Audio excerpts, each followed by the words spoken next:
Imagine a land where every conflict, every ancient ruin speaks of an epic struggle beyond politics. Gaza, a name you see in headlines, a land scarred by conflict. But what if Gaza is more than just a battleground? For thousands of years, this small strip has stood as both a symbol and stage for a spiritual conflict intertwined with the fate of nations. More than a flashpoint, Gaza is a key player in a story as old as time itself, one that, according to ancient texts, will echo even into the end times.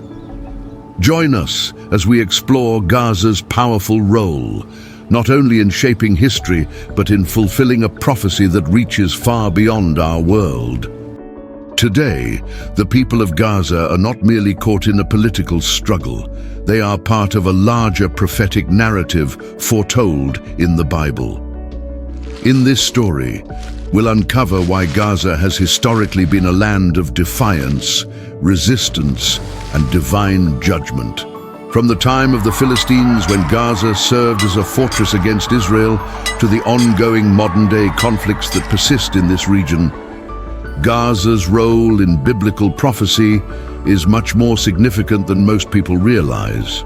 By the end of this narrative, you'll understand that Gaza is not merely a place of perpetual conflict, but a fulfillment of biblical prophecy with a crucial role in Israel's future and the end times. To truly understand Gaza's importance today, we need to look back thousands of years to when Gaza was among the oldest cities mentioned in the Bible. Gaza was a part of the Philistine Pentapolis, a group of 5 cities that included Ashdod, Ashkelon, Ekron, Gath, and Gaza itself. These cities were the fortresses of the Philistines, Israel's long-standing adversaries. The Philistines were a fierce, warlike people who frequently clashed with Israel. They held much of the coastal territory we now know as Gaza, and their borders often overlapped with those of Israel. In Judges 16, Gaza features prominently in the story of Samson, the Israelite judge renowned for his extraordinary strength. In one of the Bible's most famous stories, Samson is captured by the Philistines after being betrayed by Delilah and taken to Gaza, where he's imprisoned. Blinded and chained, Samson was forced to grind grain in a prison in Gaza, a symbol of the Philistine dominance over Israel at that time. But in a dramatic act of divine intervention, Samson pulled down the pillars of the temple in Gaza, killing himself along with thousands of Philistines in a final act of defiance. "Let me die with the Philistines," Samson said, pushing with all his might to bring the temple down upon the rulers and people inside. This story is just one of many instances where Gaza is depicted as a center of conflict between the Philistines and Israel, a representation of the enduring spiritual battle between God's people and their foes. However, the prophetic significance of Gaza doesn't end with ancient history. It extends into the future as part of God's unfolding plan for Israel and the surrounding nations. Moving forward to the present, Gaza remains in the headlines, but what we see in the media only scratches the surface.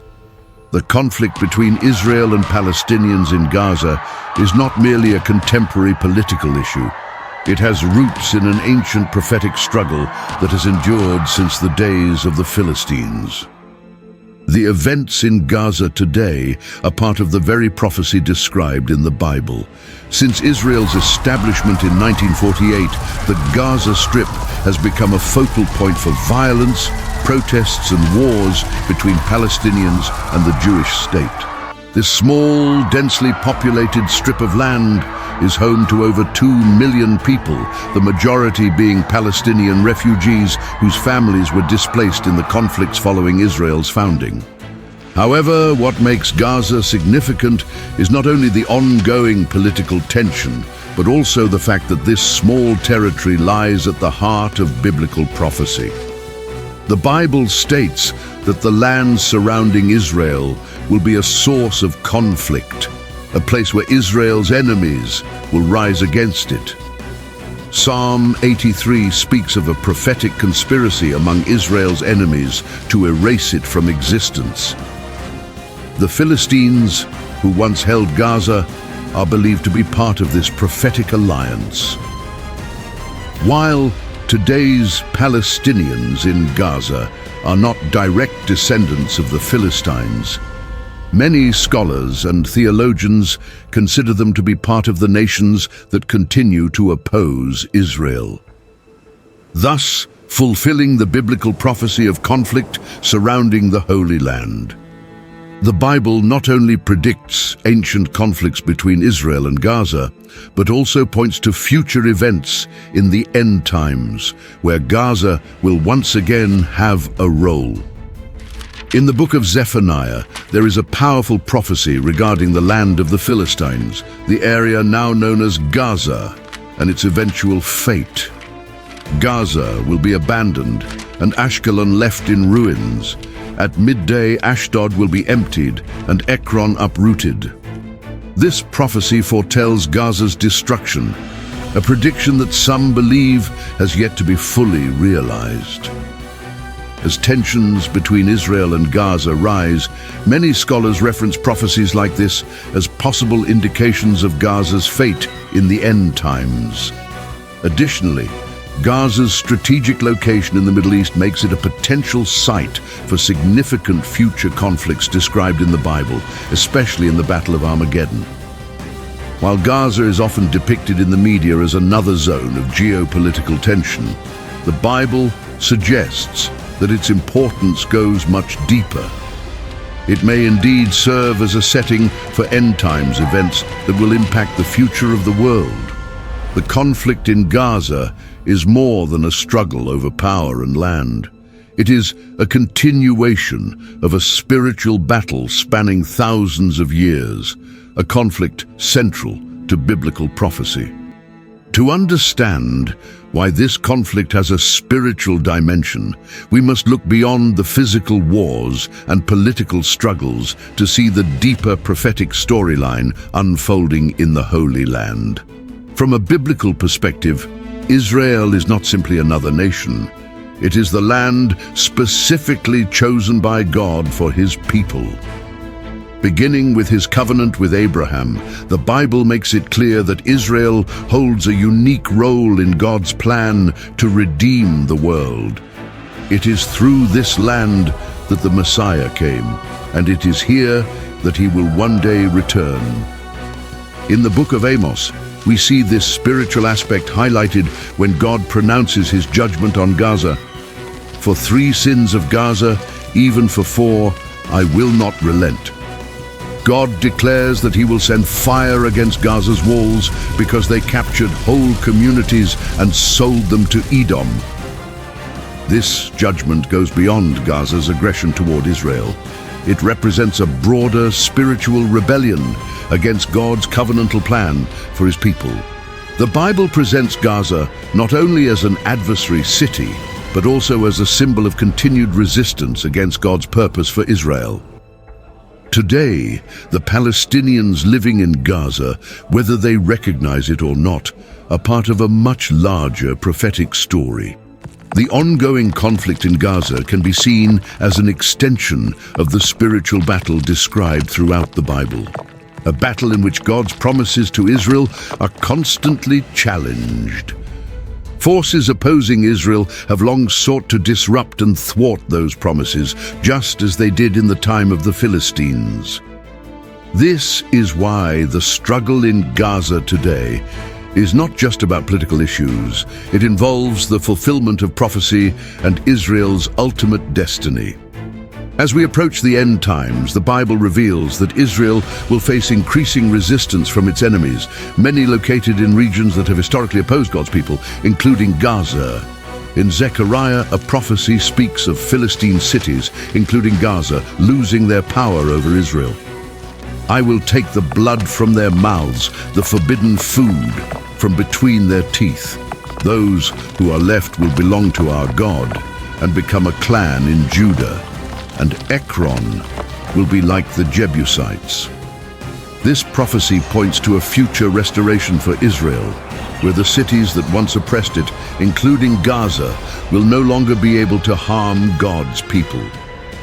In the end times, the Bible foretells that Israel's enemies will be overcome, and Gaza is named as one of the territories that will lose its power to challenge Israel. Before this ultimate victory, however, Gaza may play a part in the final wave of opposition against Israel, aligning with other nations to try to destroy the Jewish state. Prophecies in Psalm 83 and Ezekiel describe a coalition of nations that will come against Israel in the last days. Many of these nations are tied to the same regions that have historically fought against God's people, including Gaza. Gaza's destruction is also prophesied in Zephaniah, where a vision of Gaza's fate in the last days is revealed. Gaza will be abandoned and Ashkelon left in ruins. At midday, Ashdod will be emptied and Ekron uprooted. This prophecy speaks clearly.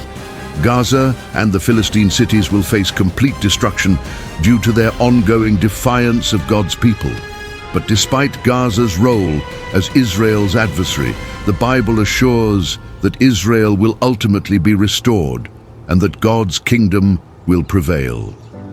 In the book of Isaiah, we find a vision of the Messianic kingdom where God establishes peace and Israel is no longer threatened by its enemies. In the last days, the mountain of the Lord's temple will be established as the highest of the mountains. It will be exalted above the hills, and all nations will stream to it. Many peoples will come and say, "Come, let us go up to the mountain of the Lord, to the temple of the God of Jacob. He will teach us his ways, so that we may walk in his paths." The law will go out from Zion, the word of the Lord from Jerusalem. This vision of peace and renewal is the ultimate realization of God's promises to Israel, extending beyond physical territory to encompass the spiritual renewal of all nations. Gaza, along with other places that have resisted God's people, will face judgment. But through this judgment, the Holy Land will be purified and God's kingdom will be established. The conflicts and judgments that come upon Gaza are part of the overarching narrative of God's redemptive plan for his people. In the end, Israel will emerge victorious as God's promises come to fulfillment. Looking at the whole story, do you believe in what the prophecy says? Share your thoughts with us, and together we'll uncover many hidden truths in the Bible. Don't forget to like, subscribe, and stay tuned for our upcoming videos.